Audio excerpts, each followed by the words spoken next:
Welcome to the Philanthropy New York and the Center for Disaster Philanthropy webinar, How Philanthropy Can Act to Stop the Ebola Virus. My name's Bob Ottenhoff, and I'm the President and CEO of the Center for Disaster Philanthropy. The current Ebola outbreak in West Africa began in late spring of this year and has become the largest and deadliest outbreak of the virus in history. According to the World Health Organization, there has been approximately 6,000 confirmed cases and 3,000 deaths, and they estimate that there is 2 to 4 times in unconfirmed cases.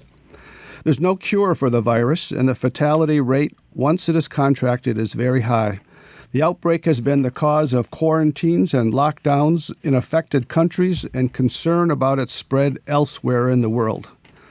We're joined in this discussion today by a distinguished panel of individuals with rich experience across the health area.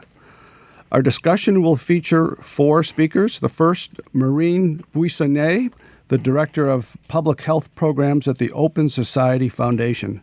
Buissonniere joined the Open Society Foundation in 2008 as Deputy Director of the Public Health Program, working with Open Society foundations around the world on issues such as access to essential medicines, Roma health, health media, and accountability and monitoring in health. From 2003 to 2007, she served as Secretary General of Doctors Without Borders, where she oversaw coordination and cooperation in 19 sections. Previously, she was head of mission in Korea, operations director in Tokyo, head of mission for Gaza and the West Bank, and administrator in Beijing. Another speaker is Dr. Isaac Benowitz. He's the Epidemic Intelligence Service Officer at the Bureau of Communicable Disease at the New York City Department of Health and Mental Hygiene, where he's working with hospitals and government and non-government partners to prepare for the possibility of patients with Ebola arriving in the U.S. He also serves as an Epidemic Intelligence Service Officer with the U.S. Centers for Disease Control and Prevention. He received a medical degree from Yale University, and he trained as a pediatrician at Massachusetts General. Lisha McCormick is the Director of Partnerships and Development at Last Mile Health. Prior to coming to Last Mile Health, McCormick served most recently as Director of Development for Village Health Works, providing comprehensive health and community development services in rural Burundi. She previously served as Director of Corporate Giving for Big Brothers Big Sisters and Director of Programs at Greenwich Village Youth Council. She holds a master's in public health from Columbia University's Mailman School of Public Health and a dual degree in molecular, cellular, and developmental biology and biochemistry from the University of Colorado Boulder. Our fourth speaker will be David Whalen, Chief Development Officer at Partners in Health, an international health organization whose mission is to provide health care and promote social justice in some of the world's poorest countries. He previously served as the Chief Development Officer at the Union of Concerned Scientists and as Senior Manager at both Catholic Charities and Project Bread in Boston. He consults frequently to human service organizations in the U.S. and abroad on the effective management of development and philanthropy programs. Over the next hour, our panelists will engage in a discussion about the current status of the Ebola virus crisis.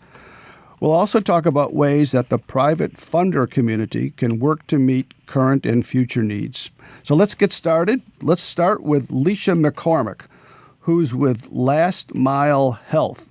Lisha, I get some sense of what your organization is by the name of it, but maybe you could start by telling us what is Last Mile and what's been your current involvement in the Ebola virus in Africa? Absolutely, and thank you so much, Bob, and to all that are participating in this call. It's obviously very timely, and I think that sort of what we're seeing emerge in West Africa right now is going to take a robust and cross-sectoral response. So I really appreciate this opportunity. Last Mile Health is an organization that has essentially emerged to help close gaps in healthcare access. And specifically what this has meant to us as an organization most recently is really looking to close the gap in rural healthcare delivery with the roughly 1 billion people globally who actually lack access to a facility or a doctor solely due to distance. So what this has meant in Liberia, the area of our core focus and where we've really initiated our pilot programming, has really been focused on ensuring access to the roughly 1.5 million Liberians out of a population of just over 4 million that live upwards of, 5, 10, 20 hours of a health facility or a doctor. So even prior to Ebola, you can imagine. You told me you just came back from Africa not too long ago. Can you tell us a little bit about what's the current situation like in Africa when it comes to Ebola in particular? Yeah, really great question. So when we're looking at many of these countries, Liberia, Sierra Leone, we're essentially looking at countries that are in the midst of rebounding from some very difficult times, and Liberia itself sort of emerging and rebuilding after a protracted civil war, at a place where the infrastructure surrounding both health systems as well as transport is something that is really just sort of starting to get on its feet. The Ebola outbreak, which actually emerged in March of this year, and to date, it's actually resulted in over 6,500 cumulative cases and 3,000 deaths in the region. So as you can imagine, I think a lot of what has emerged is this outbreak being one where it is certainly really catastrophic to an already weakened health system, and there's recognition that that weakened health system is really underlying the current spread of the epidemic. So, Lisha, this is not the first time we've heard of an Ebola outbreak, and I think that's one of the reasons why donors today are confused. Over the last decade, we must have heard many different instances of Ebola outbreaks. Why is this one different, and why did this one reach new levels of patients? Yeah, so you're absolutely right, Bob. In terms of the urgency of the infection rate, the CDC is actually currently projecting that the rate of infection could reach 1.5 million by December of this year. But that's only if it's left unchecked. And much of what we are seeing in terms of the spread of this virus, if you sort of take a look very specifically at what has sort of been identified as patient zero, a 4-year-old child in a very remote village in Guinea who is believed to be sort of the first symptomatic patient with Ebola. That child very sadly died. Its mother contracted the virus. Other family members contracted the virus. And that went unnoticed, unchecked, due to the fact that these individuals were sort of outside of the reach of the formal healthcare system.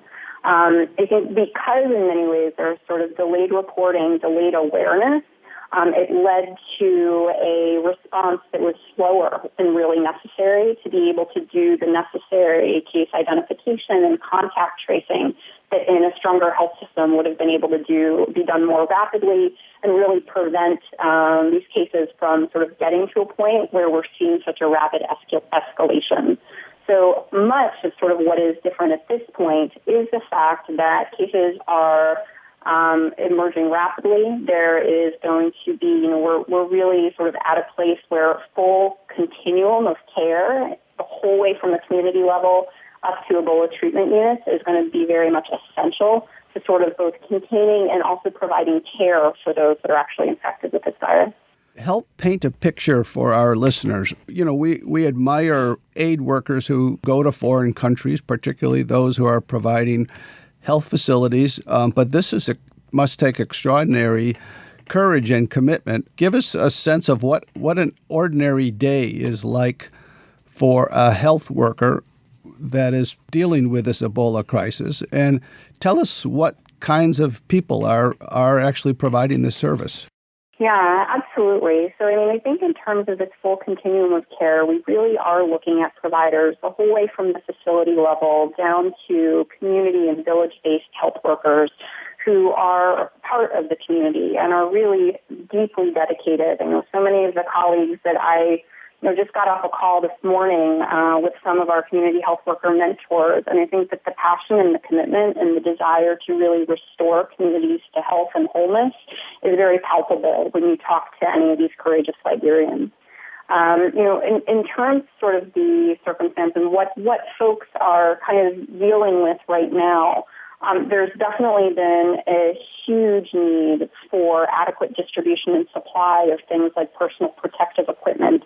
And just very basically, that's things like gloves and gowns and face masks to ensure that those who really care the most, that are the providers, are in fact adequately equipped, but also trained. And I think that that's something that really is critical and needs to be borne in mind.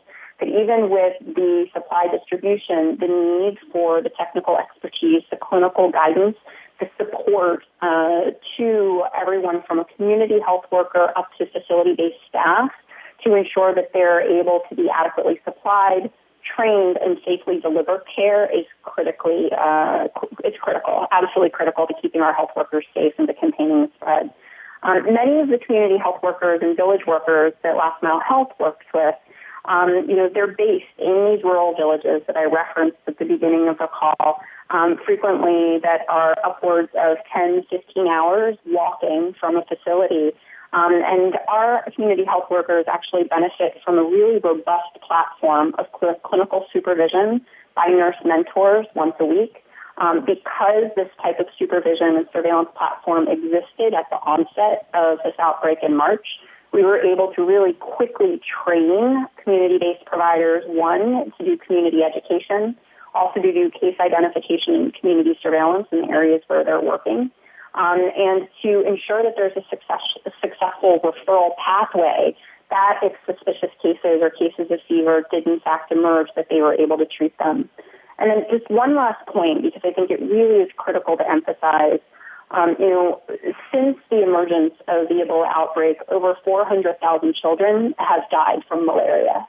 So what needs to be borne in mind is sort of one of the side effects of this outbreak really is the disruption to any health services and the fact that things that were already really dangerous risks to increasing levels of mortality with children under 5 or with pregnant women, the disruption in those services can be really devastating. And I think that what we're aiming to do in conjunction with Partners in Health and with the support of the Open Society is to ensure not only a rapid response to this outbreak, but also one in which we're able to preserve basic services to community members, and additionally one in which we are essentially accelerating this response and building the types of community health systems that need to exist to also help these countries respond, rebuild, be repaired as whole after the outbreak is concluded. All right. Thank you, Lisha, very much for that. We want to go next to David Whalen, who is with Partners in Health.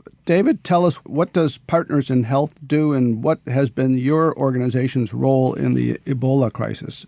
Sure. Partners in Health, I think as many people know, is an organization that's relentlessly committed to providing access to basic health care and changing the way health care is delivered to the poorest people around the globe. We work in 8 different countries around the globe and have done so since starting in Haiti over 30 years ago. So what Partners in Health is doing is, in our usual fashion, is that we're working with our partners, including Lisha and all of the good folks at Last Mile Health, as well as another organization called Well Body Alliance in Sierra Leone, to make the connections that are needed to respond right now. Because what's needed, to answer your question more succinctly, is an immediate response. We need, and excuse the military metaphor, but we need boots on the ground. We need trained medical professionals, doctors and nurses and technicians. We need, in the words of Paul Farmer, we need staff,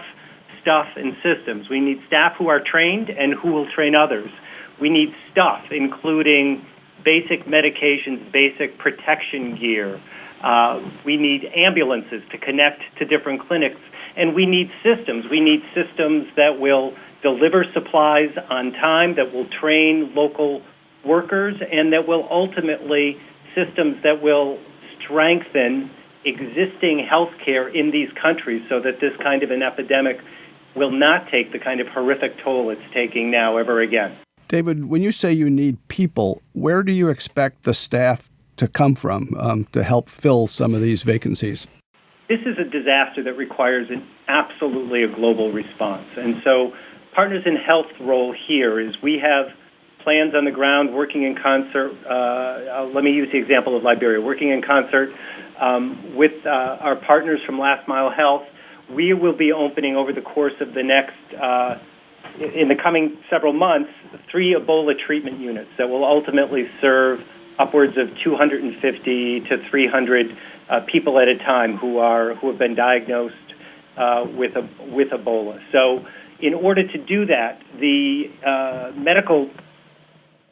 number of trained medical professionals in Liberia is not adequate to that challenge. So, we've put out a call for medical professionals from around the country here to join in partnership with Partners in Health to receive adequate training and to be deployed to Liberia and then to Sierra Leone to respond to the crisis, to provide hands-on care in these Ebola treatment units that we will be setting up in the coming weeks and months. Are these volunteers that you're asking for? So yes, so these are trained medical professionals. We're anxious to get doctors, nurses, and trained medical techs like pharmacists and others.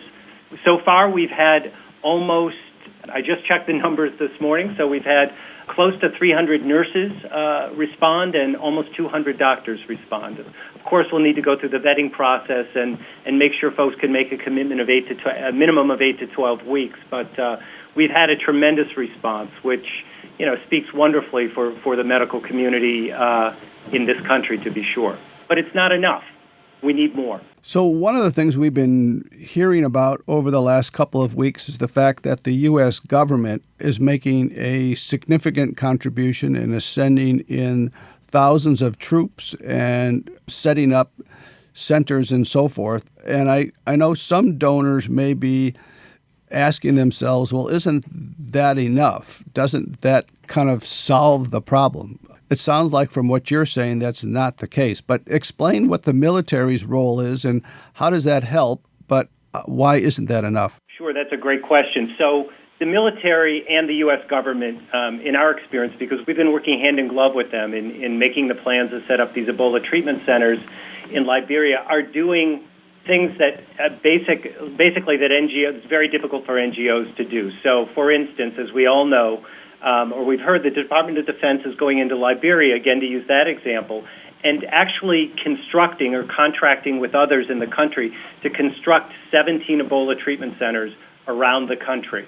They've got the supply chain and the systems to do that in a way that few NGOs, and certainly the under-resourced Liberian government, as Lisha explained, is just absolutely in no position to do. Number two, the working with USAID and other government funding agencies, they have been extraordinarily flexible in working with us to expedite the staffing of those centers and supplying those centers. The military is basically pledged to come in our experience, and set up everything outside of the medical envelope, to build the Ebola treatment units, to provide for the important stuff on site, right? So to provide the generators, to dig wells so that there's water, to chlorinate the water so that the water is safe, to build incinerators for safe disposal of infected materials.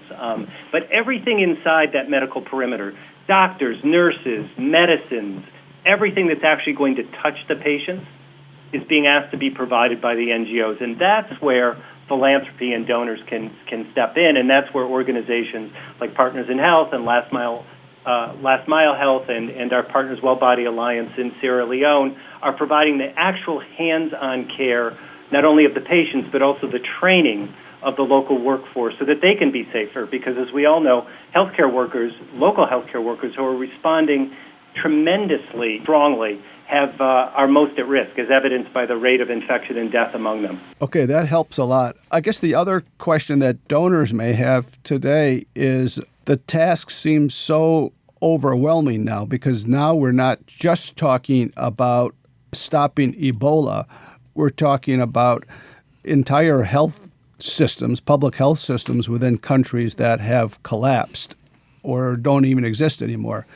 So I guess some may be looking for some priorities here or some focus to their giving. Can you help give some clarity to that? So from my perspective, I think from our perspective here at Partners in Health is, our ultimate goal, like that of many NGOs, but not all, is to help build local healthcare systems, sustainable local healthcare systems, so that the poorest of the poor, those in the margin, can receive the care that we believe is their human right. So the immediate task for for NGOs, and I would certainly invite donors to be a part of this, is to actually treat those patients infected with Ebola now on the ground who are going untreated. If folks haven't seen the cover story or a cover story in the New York Times today about a local hospital in Sierra Leone, they should.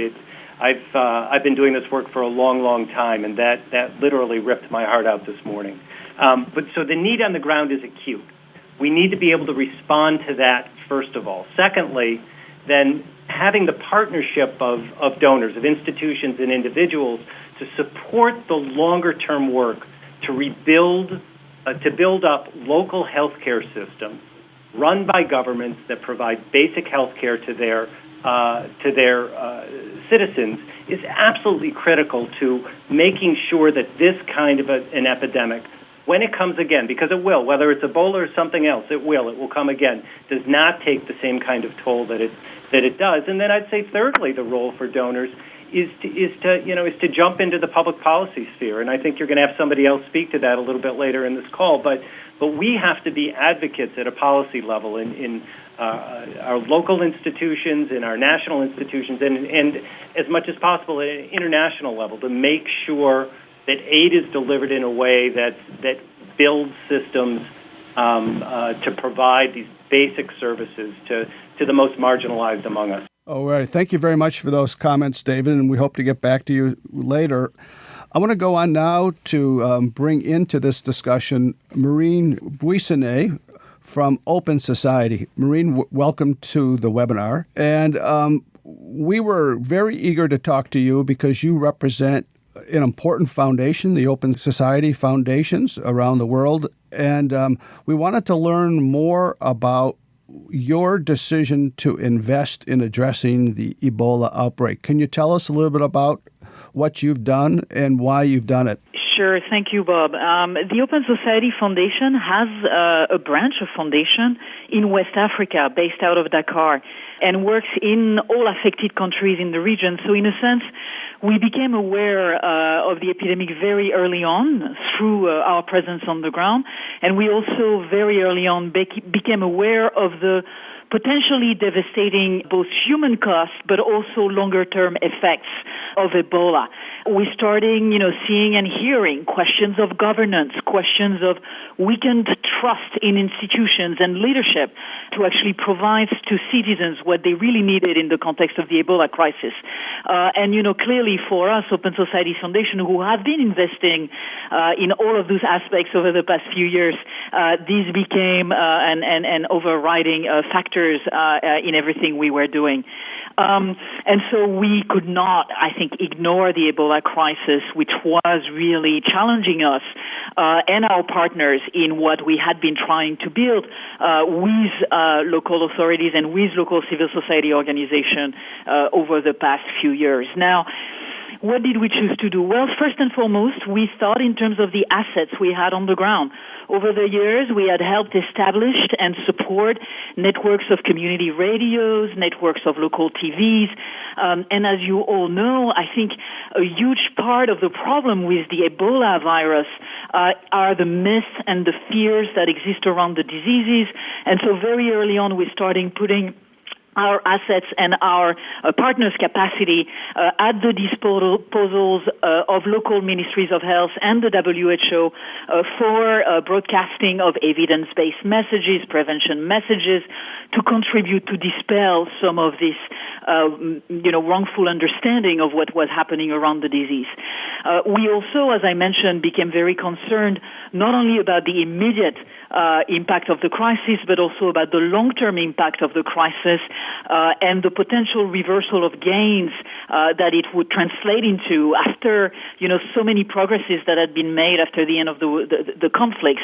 And we were particularly concerned about the impact on the primary healthcare system. Now, other colleagues in the call before me have explained the weakness of the system prior to the Ebola crisis, but when you think that there were less than 100 doctors in each of Sierra Leone and Liberia, respectively, prior to Ebola, and less than 1,000 nurses. I think it's for a total population between the two countries of about 10 million. I think it does put in perspective the weaknesses of the systems that we're all referring to. And so our choice, our mobilization was to try to find ways and vehicles by which we could both express our immediate solidarity in the context of the Ebola crisis, and part of the supports we're giving to the coalition led by Partners in Health in conjunction with Last Mile Health and Well Body Alliance is, as you've heard, for the building of treatment centers, but we also wanted that our contribution would help pave the way to strengthen the delivery of care at the primary levels in community, hence our choice of partners that already had this type of anchoring and rootedness that would allow them really at this moment of crisis to just be as meaningful as possible. Thank you. It's such a complicated issue for most donors who don't have the experience that your foundation does in Africa and may not have the same kind of partner network that you do. One of the issues we often hear from donors are issues of accountability. They want to make sure that their money will be used effectively and used appropriately. How do you deal with an issue like that in a continent like Africa? That's a very broad question, which is certainly not limited to Ebola. I think we really conceive of the support to our partners as that. It is a partnership. So for us, the accountability, begins from how we conceptualize our work together, all the way to, of course, exploring ex post facto the impact of the grants that we might have made. I think it's fair to say that the Open Society Foundation is known to be a donor that is very close to its partners. And in that context, we are also operationals and not only grant makers, whereby a lot of our national foundations colleagues on the ground are actually themselves actively part of the response, be it in connections with local ministries, be it in their interactions with the regional platforms such as ECOWAS, or triangulating information as they come. So we do have a setup that allows us, I think, both on the ground and in how we choose to interact with the partners that we choose, to have, if not some guarantees, at least the relationships that helps mitigate some of the risk of not necessarily having all of the information at hand. Thank you.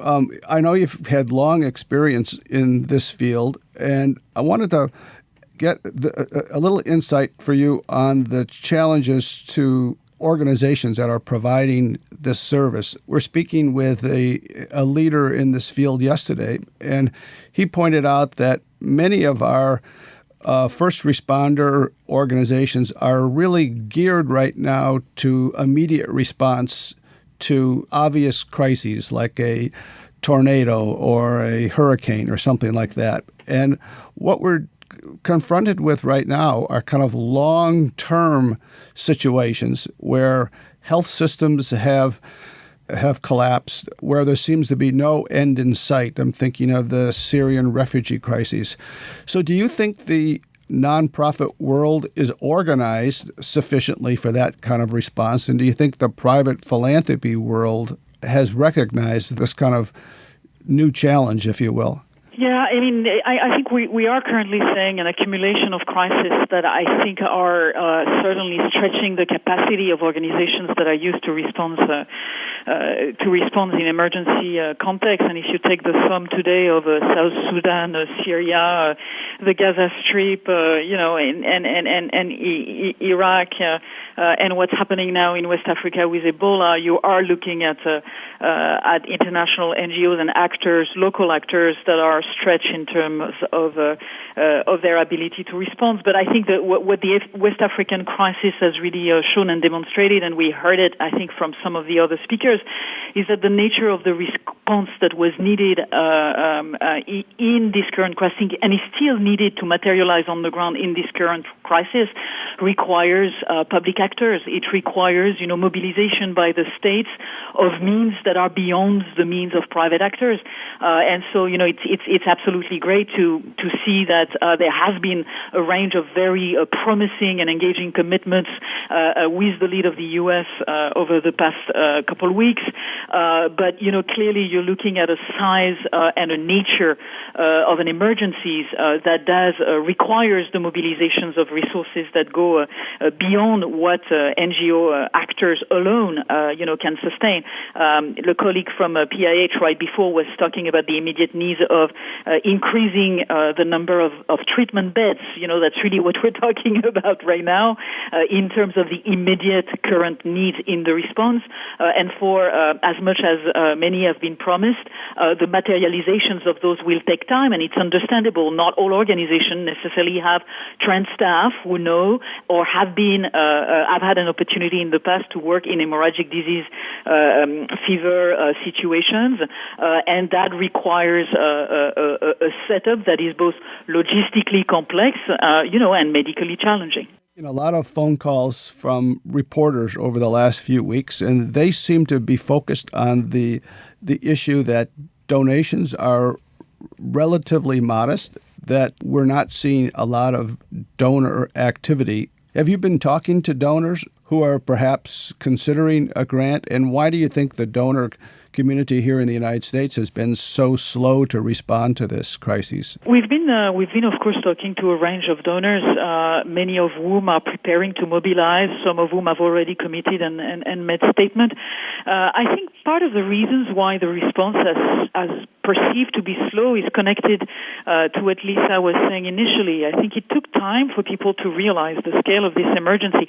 The WHO only declared, Ebola an emergency in August, and countries themselves took time to call for assistance. I think, we owe it to Ellen Johnson Sirleaf to have really called on Obama for assistance, but that only happened in August as well. And the crisis, or at least the epidemic, has started in March. And if you looked at the epidemiological trends, you could see already that by late May, early June, things would not just disappear and go for the better.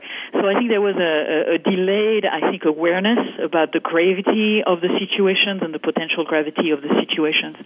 I think in terms of what and why donors should, continue addressing this crisis, well, clearly, I think you have a crisis right now that's on an exponential path, right? We've read the numbers and the estimates, and we're looking at a situation where currently the number of cases are about tripling every 3 weeks, doubling every 3 weeks. And so if the assistance is not mobilized now in a forceful manner, but also a meaningful manner for the long run, then you're going to look at an unimaginable volume of assistance that will be required later on, once the number have even increased even beyond what we're looking at now. So I think we're looking at a situations where not only you would want to mobilize now to avoid an exponential problem later on, but also we're looking at a crisis that will devastate and have been devastating many communities with a lot of socioeconomic impacts for the years to come. Projections of a substantial decrease in GDP for the Ebola-affected countries. Everything is affected. Commerce is affected. Exchanges is affected. Trade of goods. Education, health. We've talked about. So there is absolutely a need not only to look at the immediate outcomes and consequences of the Ebola crisis, but also to take the longer view for these countries, which will struggle for a while before getting back to the pre-Ebola levels. Thank you. And that's a good segue to our next speaker. Dr. Isaac Benowitz is with the New York City Department of Health and Mental Hygiene. Dr. Benowitz, several weeks ago, we began to hear from medical experts saying all it takes is someone to fly on an airplane from Africa to the United States, and we've got a problem here in the United States. Well, that happened this week, and we're learning about a case out of Dallas. How worried should Americans be about the Ebola crisis spreading to New York City or to this country? Hey, Bob. Thanks for the chance to talk a little bit about what we're doing locally. So I think that Dallas is a pretty good demonstration that America is not at all insulated against Ebola. I think there's a decent chance that cases will show up elsewhere in this country. New York could be included in that list. I don't think that, but I don't worry that it's going to turn into anything like what it is in West Africa, because our public health systems here are so much more robust. So tell us a little bit about the preparedness work that you're doing in New York City. Sure. So again, let me just start by reiterating that there are no cases of Ebola in New York City and haven't been. The only one that has been diagnosed in the U.S. is that one that you just mentioned in Dallas that we heard about a few days ago, in addition to a few people who have been diagnosed with Ebola in West Africa and then brought back to the U.S. for treatment. But we know that there is that risk of Ebola arriving in New York City in someone who either is already showing symptoms or someone who's been exposed and isn't showing symptoms yet and then gets sick once they're here. But our hospitals have, so first of all, we have lots of hospitals. We have a lot of space in our hospitals. Our hospitals have a lot of doctors who have a lot of gowns and gloves, which are really the things that it takes to stop the spread of this disease. So here in New York City, we're doing a number of things that I can tell you about just briefly. So we're working closely with hospitals to make sure that if someone with Ebola makes it here to New York City and develops symptoms, that we can quickly identify that person, get them to a hospital, and put in place precautions to make sure that the person gets the medical treatment that they need and that no one else gets Ebola from them. Our hospitals have been working really hard to prepare to manage a patient with Ebola to ensure that there's really minimal or no risk of transmission of Ebola to any healthcare workers or hospital staff or other patients. And hospitals are also working to make sure that they can test these patients for other diseases and manage their Ebola. We're working with a number of other groups here. We're working closely with the state health department, with CDC, with the EMS system, with the Office of Emergency Management, and with local hospitals, as I mentioned before. Out at JFK International Airport, we're working with the quarantine staff to make sure they can quickly identify anyone with Ebola or with suggestive symptoms who's arriving by plane and get them quickly to a hospital. So really, if there's someone in this city with Ebola, health department personnel will be on the ground at the hospital to help out with management. We'll be identifying other people who could have had contact with that person, people who are at risk of developing symptoms and developing Ebola as well. We've sent out 2 health alerts to doctors and hospitals across New York City in August and September to help us quickly identify any patients who might have Ebola.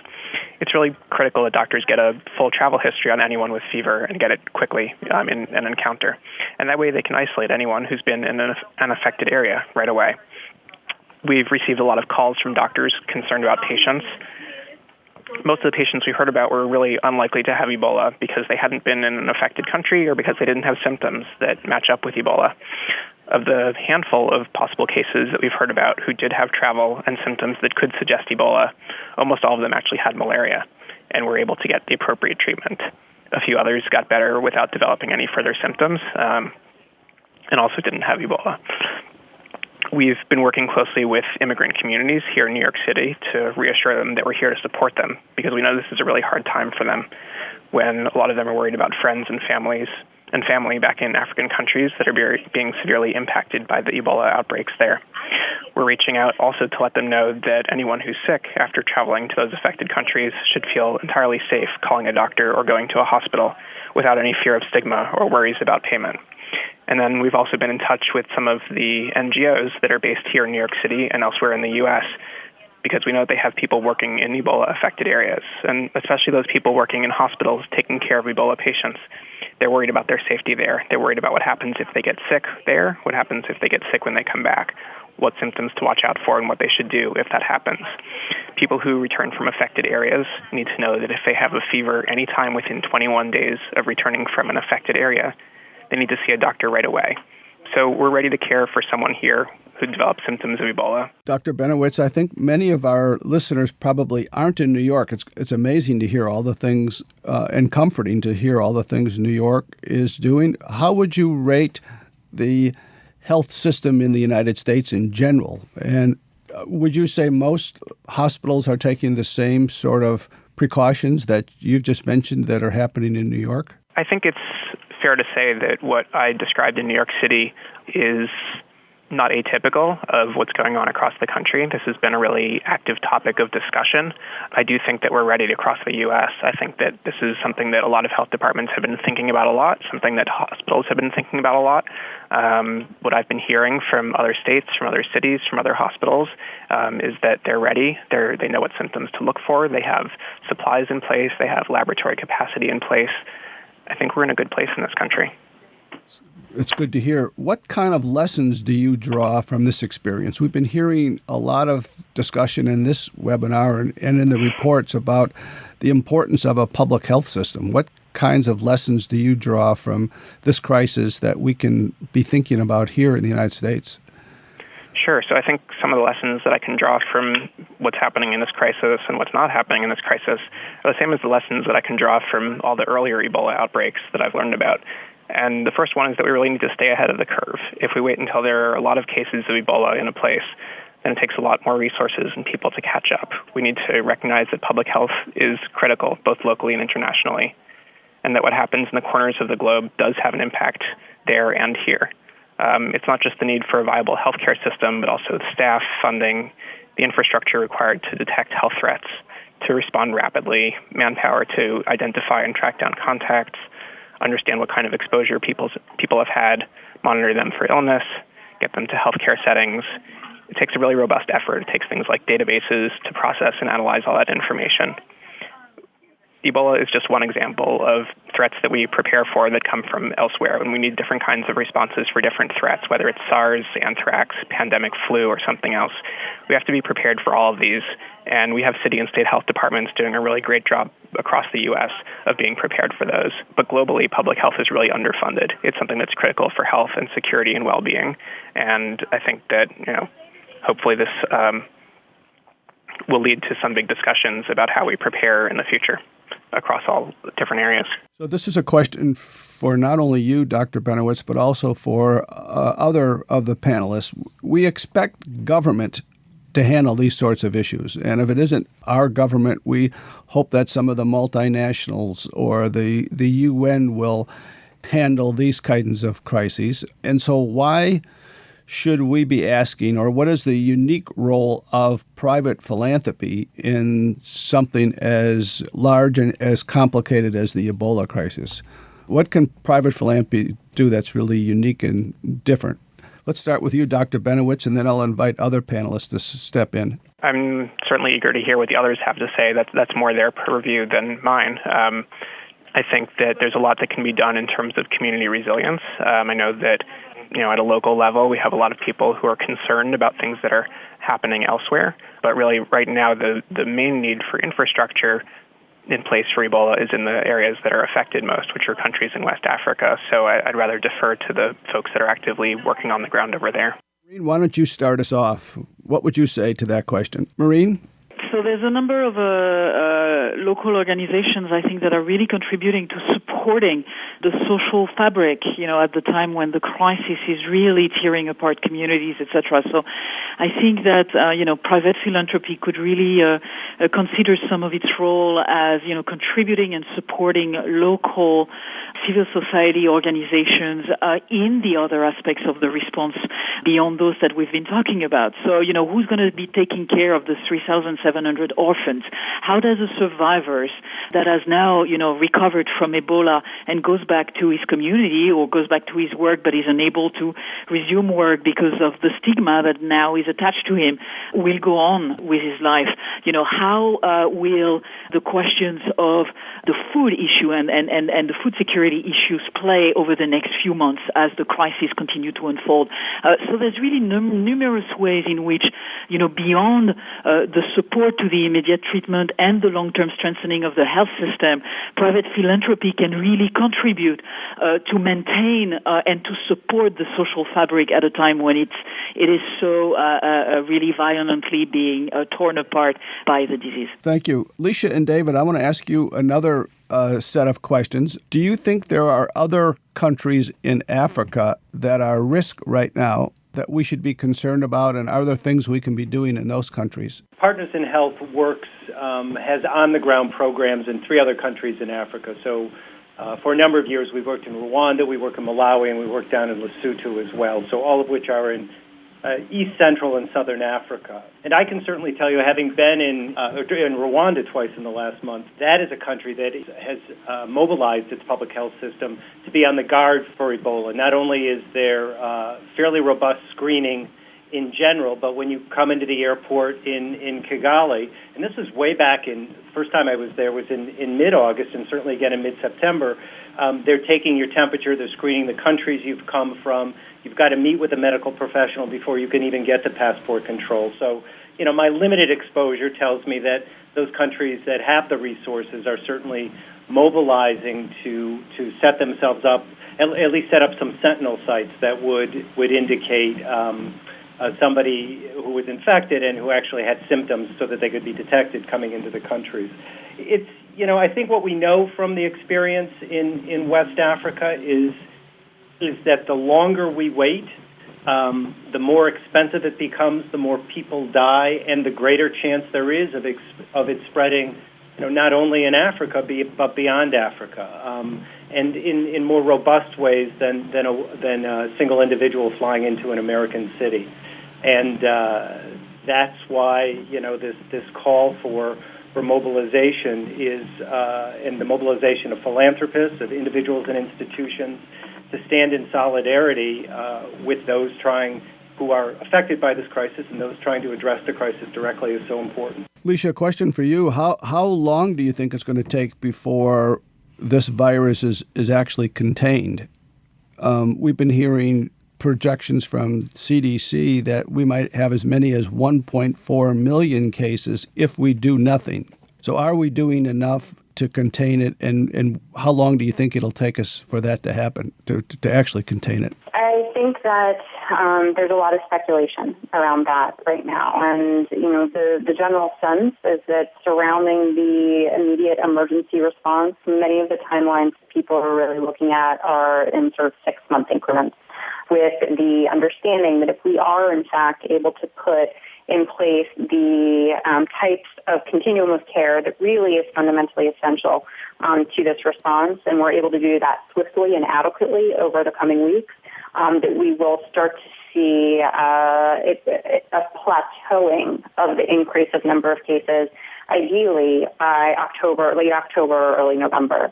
Again, I think there's a lot of speculation there, and I think that to your question of are we currently doing enough, sadly, I would say the answer is no. I think that people are turning their attention and mobilizing around this epidemic. I think that's critically important. I think that Isaac made the very good point earlier that, historically, public health systems and structures have really been underinvested in. And I think that sort of the challenge and the call to arms that we are all seeing now is the need for not Band-Aid solutions here. That is, fundamentally inadequate. I think that we need to have a full scope of care. Again, I would go back the whole way from the community level up to the Ebola treatment units, in which we are able to gain access to the communities that are most at risk, offer them the types of services that need to be provided, and ensure that, in December, January, when we start to see things ideally get more under control because of the types of efforts that are being put in place by folks like Partners in Health and Last Mile Health and supported by the Open Society, that we're at a place where we're able to do continued and ongoing surveillance to the communities that have frequently been completely off the map. And one of my Liberian colleagues actually said the other day that coverage for all is protection for all. And I think that if there's sort of one resounding message that kind of comes out of this, the need for more equitable distribution of services in the developing world globally is something that I would say is, if not defined as something that we want to strive to as a moral imperative, is in fact something that is really requisite as we start to see these type of epidemics emerge in areas that have so often been overlooked. Thank you very much, Lisha. I want to ask our three other panelists if they would just take 30 seconds or so to give us a closing statement, and then we'll go to our partners, Philanthropy New York. But David, could you give us just a few seconds, 30 seconds or so, to sum up your thoughts on this and helping our listeners. And then we'll go to Maureen and then to Dr. Benowitz. David? Sure. So I guess quite simply, we know how to treat Ebola. This is an epidemic. It can be halted and it can be reversed. What we need is we need the staff, the stuff, the systems. We need the camaraderie of donors, of individuals, of medical professionals to stop this outbreak. We can do it. It's not medically impossible. It's not scientifically impossible. It's a question of will. And hopefully we will jointly stop this soon. Comment? So, I mean, on my hand, I would say don't think, as donors, don't think this is taken care of already. It's not. There's still a lot to be done, both on the immediate treatment and short term, and on the longer term, be it in the medical care per se. And we've all heard and talked about the importance of investing in public health systems that are resilient and that will help prevent, the next epidemics of this nature to have similarly deadly consequences. And so we're really, I think we're at a stage where everybody's strength and investment is needed, be it in terms of funding and for those who can in terms of expertise, but certainly don't assume that it's being taken care of, because that would be a huge mistake. And yet, on the other hand, there's really, really so many needs and so many niches that are not being addressed right now that contributions can really make a major difference, provided that they're thought of as really supportive of local communities and of local efforts to address the disease. Thank you. Dr. Benowitz? I think the only other thing that I would add to those comments is just that, I agree there's a lot that we can do now. There's a lot that we can do to change the shape of the curve of this current outbreak, whether it's providing materials or funds to the organizations working on the ground, or whether it's looking more long-term in terms of medications to treat Ebola, vaccines to prevent it, and really, as so many other people here have said, just working to build really robust health systems on the ground everywhere so that the next time something like this shows up, whether it's in Liberia or Southeast Asia or in the U.S., that we are prepared for it. Thank you. Before I have my closing remarks, I want to give Michael Romali a chance to say a few words on behalf of Philanthropy New York. Michael, we've enjoyed working with you and your team and are really very thankful that we were able to team up together on hosting this webinar. Michael, a few last comments? Key things that I think that really came out in this discussion are the ongoing needs for, on the small level, the immediate level, the protective equipment and training of community-based caregivers in these hard affected communities, the needs for staff, stuff, and systems, and building community-based NGO partner organizations for the long term, which really gets to the point that we really wanted to communicate throughout this whole hour, is that with this disaster, as in all disasters, after the immediate crisis is over, communities continue to need ongoing support, and so much of this discussion has highlighted the breakdown of the healthcare system and the huge needs that are going to be present in these communities even after the immediate crisis is over. So I just want to encourage everybody on this call to think about how they spend their resources, and if they have questions about what they want to do or might consider doing, that there are some wonderful people on this phone call that they can follow up with, including Bob Ottenhoff at the Center for Disaster Philanthropy and our friends at Open Society Foundations who are doing incredible things all around the world. So I highly encourage folks to reach out either through us or directly to ask how they can help. Thank you, Michael. And just a reminder to funders that if you are thinking about coming together to fashion a response, one of the considerations you might make is to this the Ebola Action Fund that Center for Disaster Philanthropy has launched. And with this fund, we hope donors can collaborate and we can together make effective decisions on how to best allocate private philanthropic dollars to respond to the outbreak. If you want to learn more about that fund, you can either go to our website, disasterphilanthropy.org, or call our hotline, 206-972-0187.